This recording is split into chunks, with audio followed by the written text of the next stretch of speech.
whenever I found myself growing grim about the mouth, whenever it is a damp drizzly November in my soul, whenever I found myself involuntarily pausing before coffin warehouses and bringing up the rear of every funeral I meet, I always end up purchasing a new video game to satiate my ever-longing quest for a purpose. Songs of Conquest. This game feels like I bought it on GOG. This is of course a Might and Magic like game. Ubisoft now makes mobile games with the title, so you better find the indie solution. The best way I can describe this game for someone who hasn't played it is that this game matches play a lot like a Monopoly game. You move your main guy, collect stuff, you have move points and army force with the economy of your kingdom. You must balance all this. You don't want an immobile guy or a weak guy, but you need to make some sacrifices. Basically, a match takes hours and it's a grind. I played a match against the computer and finished in 5 business days. I'm not even joking. I played 1 to 2 hours per day, maybe a bit more. I got bored of playing the same faction for so many days, so I started a new match. That match is not finished either. If you play against other people, you cannot manifest different timelines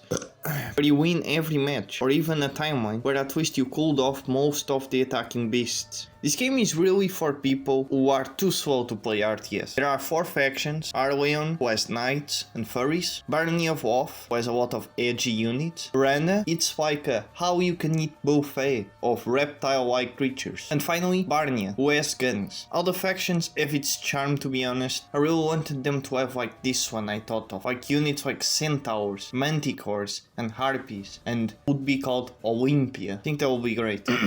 The game played smoothly, with some real lag with the archers. I don't know why. I put everything on low, everything I could do. I don't really do story mode because of me, but I might try it. With this kind of games, I really like the idea of adding more factions from time to time. Maybe more specific map units that you can only get by winning specific fights and are untrainable. You can only get them on a map. When I compare this game to Heroes Hour, it's a lot more strategically sound. Getting the units and getting going is really hard and takes a long time. At the beginning, you are really pathetic and weak. The game is really slow and strategic, though the AI is not very smart with the movement of its units and rushing in small groups of melee units just for their inevitable demise. That's not very smart. Though, with these spells, is very smart, and I never seen AI mess up nuking my backline with these spells and destroying my units, only with the movement of the melee unit. I think the AI should realize that if it has low melee units based on my army size, it should keep the melee units in the back, generating essence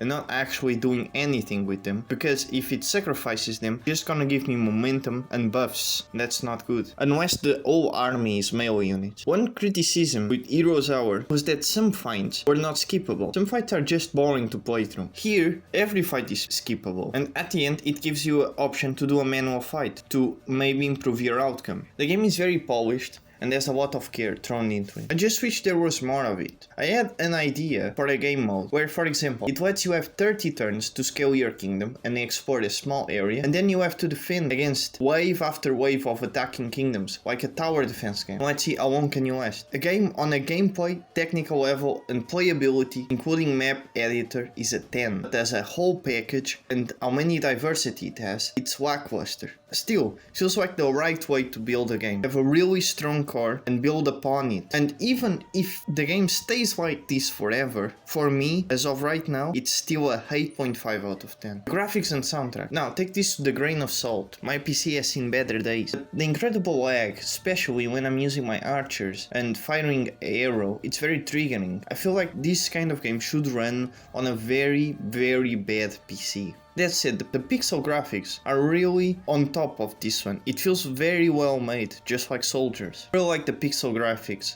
The game is a beauty to look at. The soundtrack is very cool. I haven't turned it down, and I feel like it's very soothing and great, and better than Heroes Hour. I trust that the lag issue will be fixed since it's early access. I'll give it a 7.5. The price. Finally saw this game on sale for 15 euros, which was a nice surprise. It's on sale for 30 euros base, and I've only seen it on sale for 20 €2. The graphics and quality it offers, I think it's pretty solid. I would have given it a 7 or 6 if it was €30, but since it has been on sale for €15, I believe now it will always be on sale for 15, and the 15 is a very solid price for this kind of game. So it gets a 7.5. Final score, 8 out of 10. If you're over 25 and you have a PC, you need to try this game, really.